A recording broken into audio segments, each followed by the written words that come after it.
Ladies and gentlemen, Mr. Walter Matthau. You will enter the continent of Europe and in conjunction with the other United Nations undertake operations aimed at the heart of Germany and the destruction of her armed forces. This was without a doubt the most difficult assignment ever given to one man. The brilliance with which he answered this awesome challenge marks him as one of our greatest soldiers. Mr. Raymond Massey, the distinguished actor, now brings you some of the finest moments in our history. The story of General of the Army, Dwight D. Eisenhower.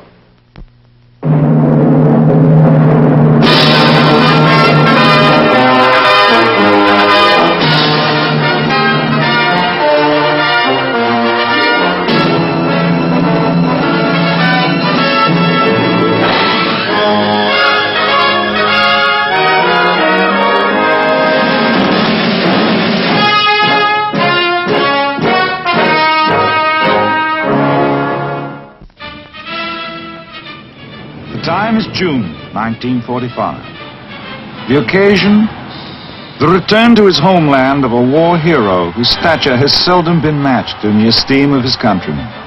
The European phase of the greatest war America ever fought is over, and part of the warmth with which the people of Abilene, Kansas greet General Dwight D. Eisenhower reflects the deep joy of a nation approaching peace again.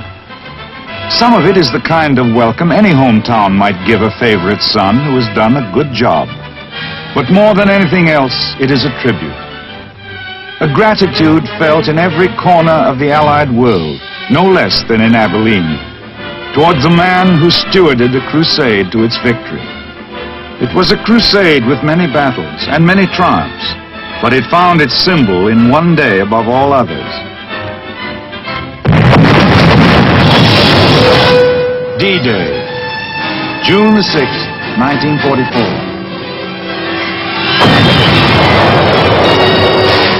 The invasion of Fortress Europe was one of the greatest military adventures of all time. Upon the outcome of this bold adventure hung the fate of war and freedom.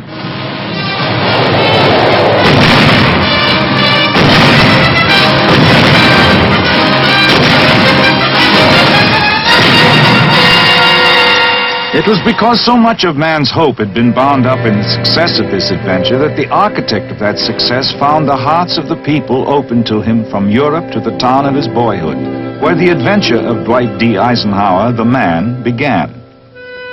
Abilene, Kansas, today, a busy and proud town of almost 7,000 people living in the heart of the western wheatland, is typical of the kind of town that comes to mind with the phrase, grassroots America. The mark of the past is on it, but it does not live in the past. Its streets and its buildings bear testimony to a living and growing America.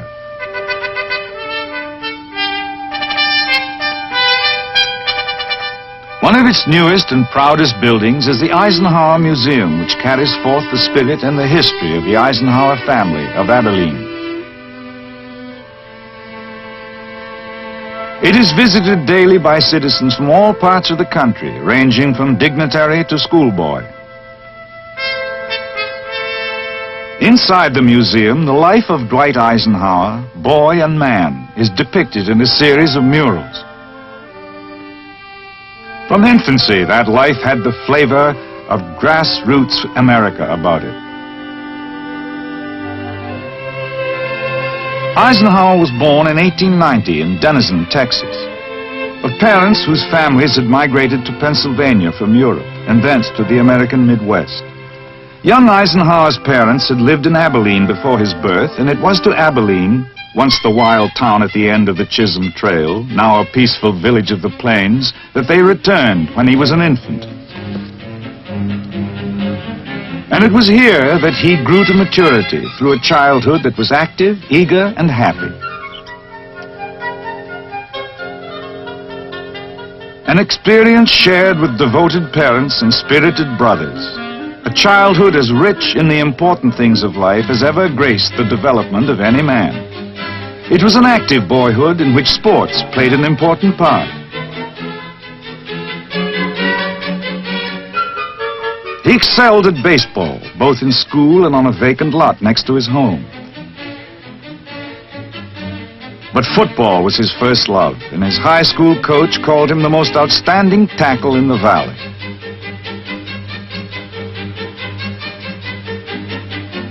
The active life was important, but the greatest single staple of the Eisenhower family life was religious observance. The family home in Abilene shows the influence of that serious religious conviction. The Bible was the guide of family life, and its chronicler as well.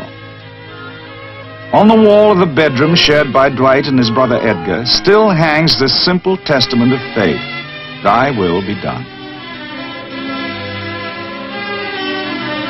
It was a home of patriotism as well as faith, and of respect for things of the mind. Work, constant and hard work, was also a staple of the family routine. The creamery where young Eisenhower worked during his spare time while he was in school is still one of Abilene's light industries. In this way, and by these standards, young Dwight Eisenhower grew to a manhood the world would one day know well. He was 20 when he left Abilene for the military academy at West Point.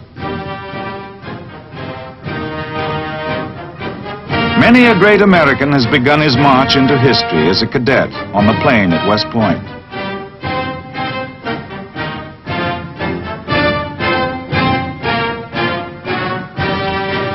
Eisenhower was graduated from the military academy in 1915 and commissioned a second lieutenant of infantry.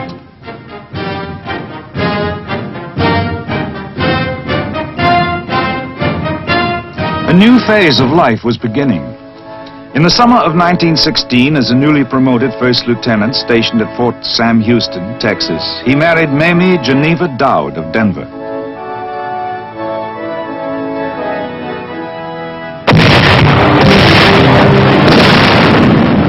Events in Europe were forging a new phase of life for the entire world. World War I gave many a future general his first experience with combat. But young Eisenhower was not among them. World War I brought him instead command of a tank training center at Gettysburg, Pennsylvania, where he prepared troops of the new Tank Corps for overseas duty. His performance won for him the Distinguished Service Medal, but before he was able to get to Europe, the war ended.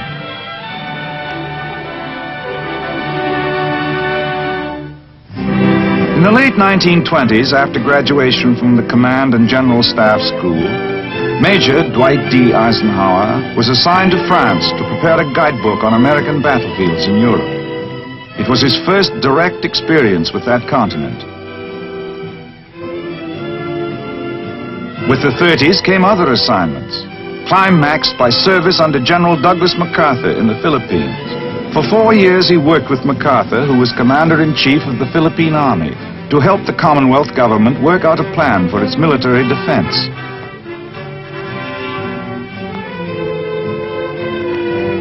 Ordered back to the States in December 1939, Lieutenant Colonel Eisenhower went to Fort Lewis, Washington, as executive officer of the 15th Infantry Regiment.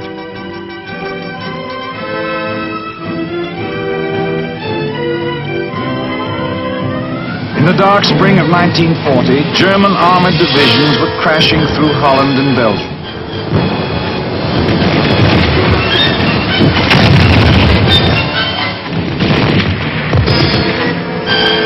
The Luftwaffe was streaking its destruction through Europe's skies. France was prostrate, and beleaguered Britain was standing alone. The United States had passed the Selective Service Act to prepare for what inevitably lay ahead. And the biggest challenge in Colonel Eisenhower's life was to aid in that preparation. Late in 1940, he was made Chief of Staff of the 3rd Division, where his staff work brought him assignment as Chief of Staff of the 9th Corps.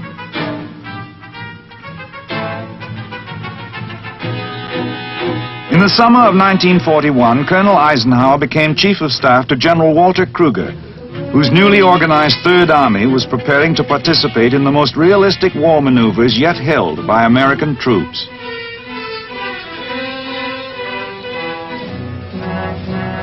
In these maneuvers over the Louisiana countryside, as America fought for the time to train its growing army of citizen soldiers, Eisenhower's task was to work out a plan of defense against an invading mechanized force.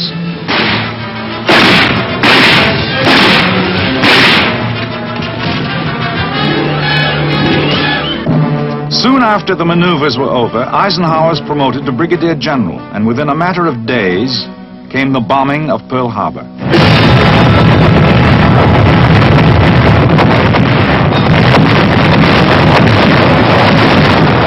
From almost this moment on, the fate of the nation and the fate of General Dwight D. Eisenhower would be inextricably bound together. Called to Washington in the first weeks after the war began, Eisenhower went to work in the War Plans Office of the War Department.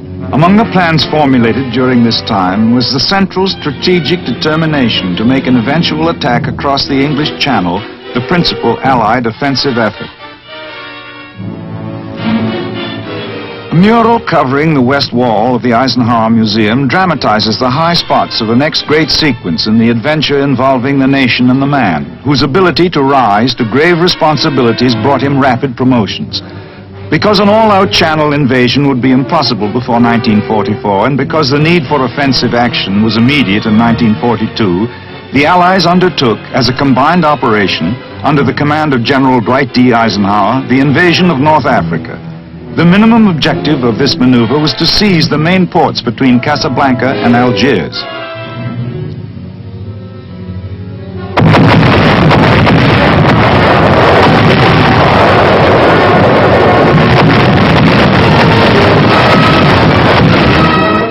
Along the rim of the North African coast, troops were ashore in late November, encountering resistance ranging from mild at Algiers to surprisingly stiff at Casablanca.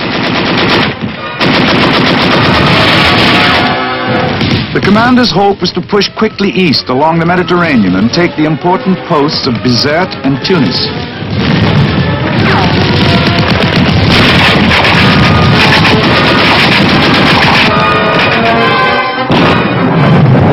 But a number of unfavorable circumstances, including treacherous weather conditions, prompted the commander to hold off on this vital assault.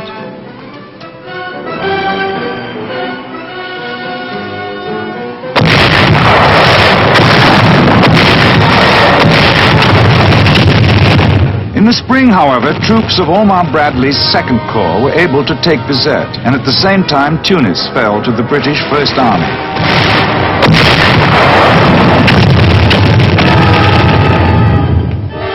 And with these victories came the end of the Axis Empire in Africa. The Allied leaders and the men who had fought under them proudly commemorated their victory.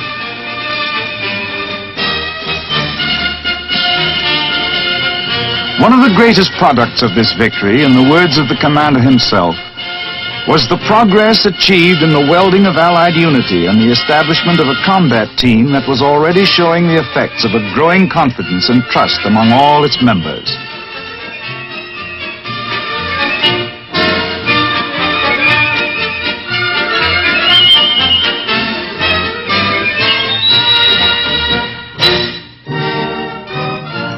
The successful end of the campaign brought personal recognition of Eisenhower throughout the world as a great leader, but the commander himself interpreted this recognition as proof that free men can find in unity the way to victory, even against seemingly invincible odds.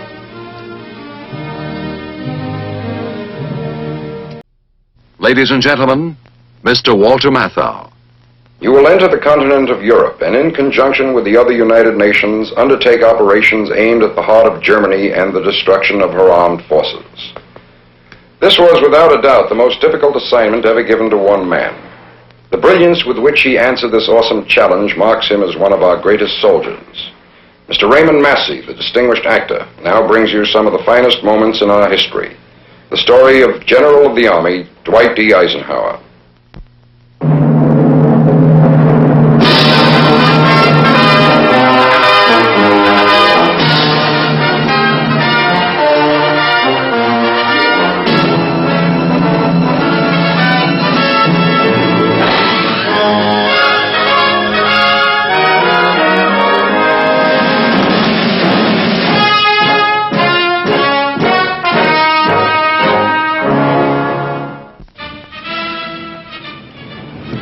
June 1945. The occasion? The return to his homeland of a war hero whose stature has seldom been matched in the esteem of his countrymen. The European phase of the greatest war America ever fought is over, and part of the warmth with which the people of Abilene, Kansas, greet General Dwight D. Eisenhower reflects the deep joy of a nation approaching peace. Allied forces were on European soil and would be able to pin down German troops far from the scene of the cross-channel invasion planned for the following year. President Roosevelt visited the combat area with General Eisenhower when he came over for the Cairo and Tehran conferences, where agreement was once again established that the principal Allied effort would be the invasion of Europe.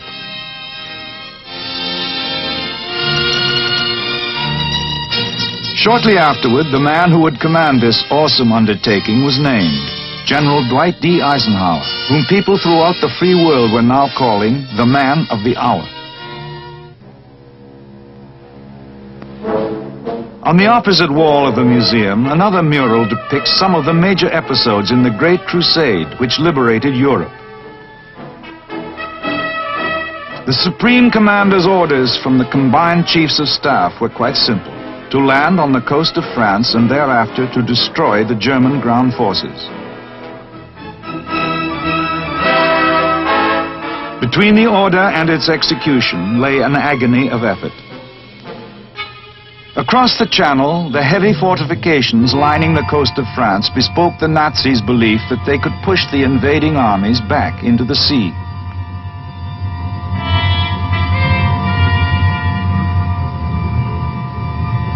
In France alone, 58 German divisions were waiting.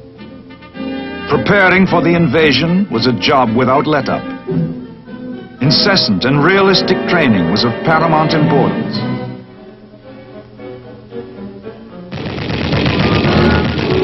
The challenges of morale, the myriad details of coordination on every level, all these were overwhelming.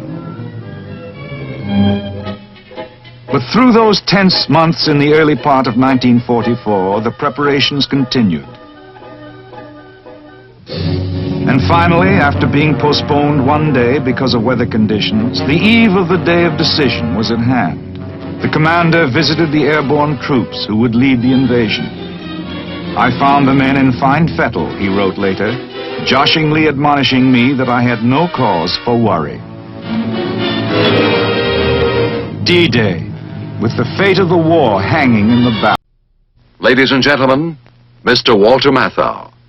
You will enter the continent of Europe and, in conjunction with the other United Nations, undertake operations aimed at the heart of Germany and the destruction of her armed forces. This was, without a doubt, the most difficult assignment ever given to one man. The brilliance with which he answered this awesome challenge marks him as one of our greatest soldiers. Mr. Raymond Massey, the distinguished actor, now brings you some of the finest moments in our history. The story of General of the Army, Dwight D. Eisenhower.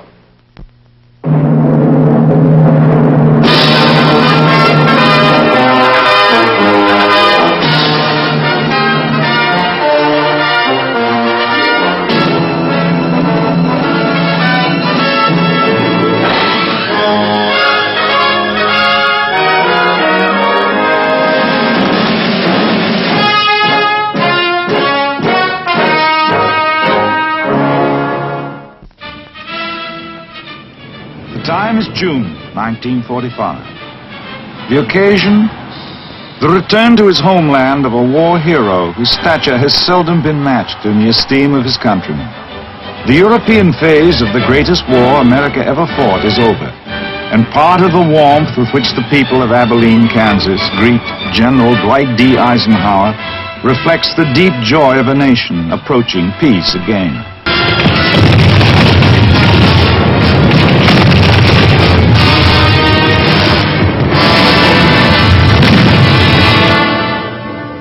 Exploitation of the breakout was the next step.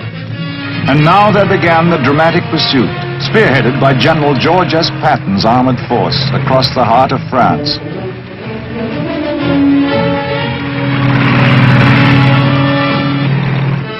And then the grand triumphant march, through Paris, which was freed by French troops and soldiers of the U.S. Fifth Corps.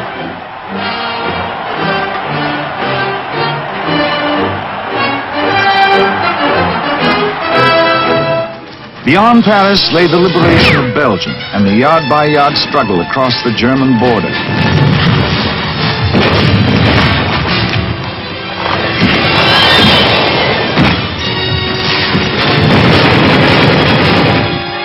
Blocking the steady pursuit of victory lay the Nazi counteroffensive in the Ardennes sector, known as the Battle of the Bulge. Through a grim and bleak period of several weeks, the enemy, supported by the most devastating of weather conditions, isolated and assaulted Allied forces.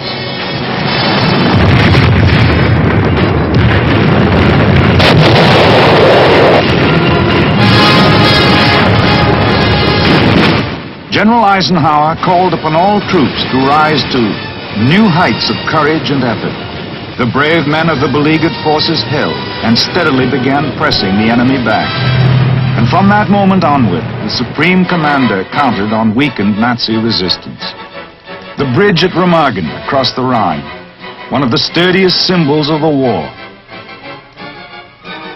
With its crossing in March 1945, the heart of the enemy's defenses was cracked.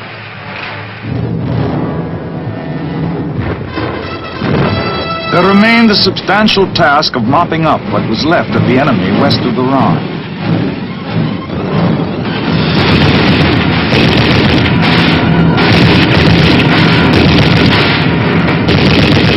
And accepting his surrender in the droves that began to appear. The great cities of the enemy's fatherland were rubble as Allied troops moved through them in the last stages of the enemy's defeat.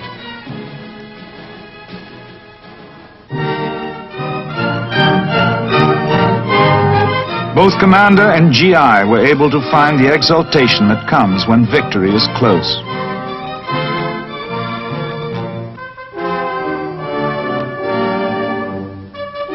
Victory came finally with the German surrender in a schoolhouse at Reims on May the 7th, 1945. The return to peace was signaled by the Supreme Commander.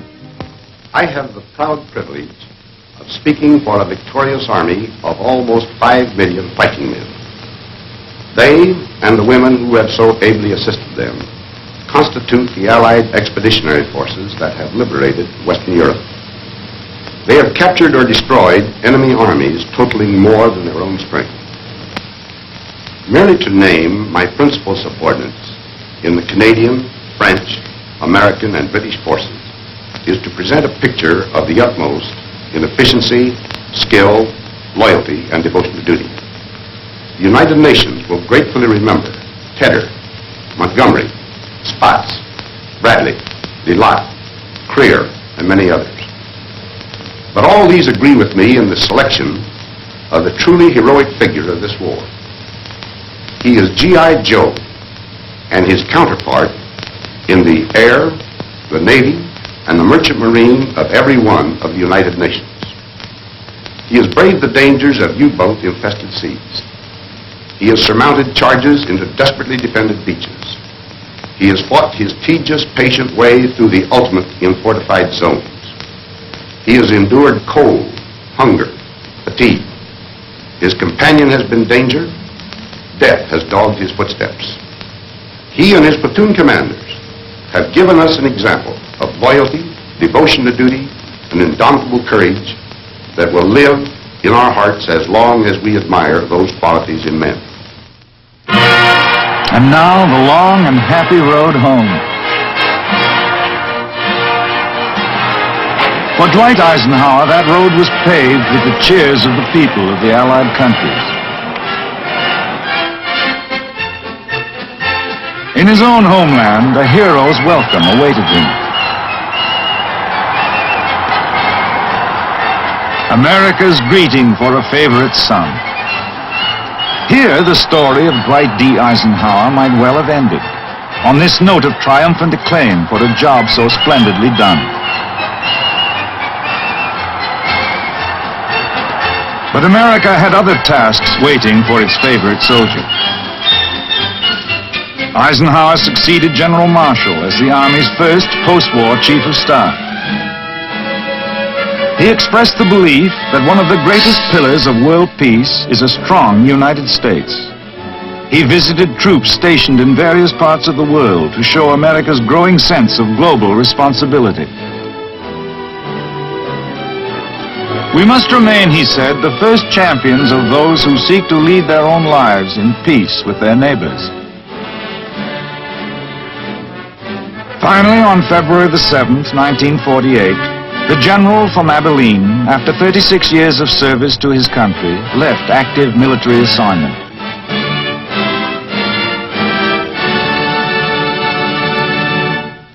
But not active participation in the life of his nation.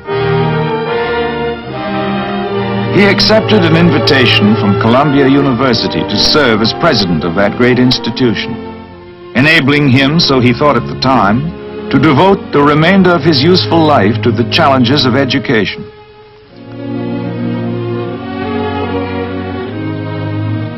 But events of the post-war world dictated otherwise.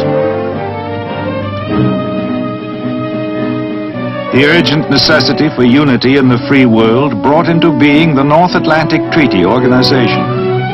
And it was evident that only one man could make that vital and complicated organization work from the outset: Dwight D. Eisenhower. At the end of 1950, he answered his country's call once more. And once more, he was on European soil to assume supreme command of the land, the sea, and the air forces of a grand defensive alliance. Against the new threat rising from the Soviets, who had once been his nation's ally, he had to create in the war-weary European soul the will to defend itself, so that freedom so dearly bought would not be lost. For more than a year, he labored diligently at his task of coalition. When he turned over the reins of command to General Matthew Ridgway, the structure of military unity among free nations, on which rested the hope for continued peace, was established. Once again, with the accomplishment of substantial victory behind him, this might well have been the end of his public career, and in a sense it was. The closing chapter in the story of Eisenhower the soldier.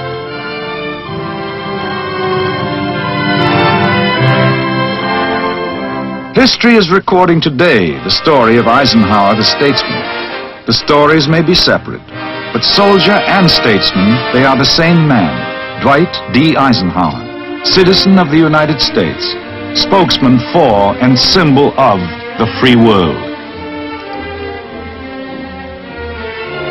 and son of Abilene. As rich a study as this nation has produced of the capacity for greatness which lies at its grassroots.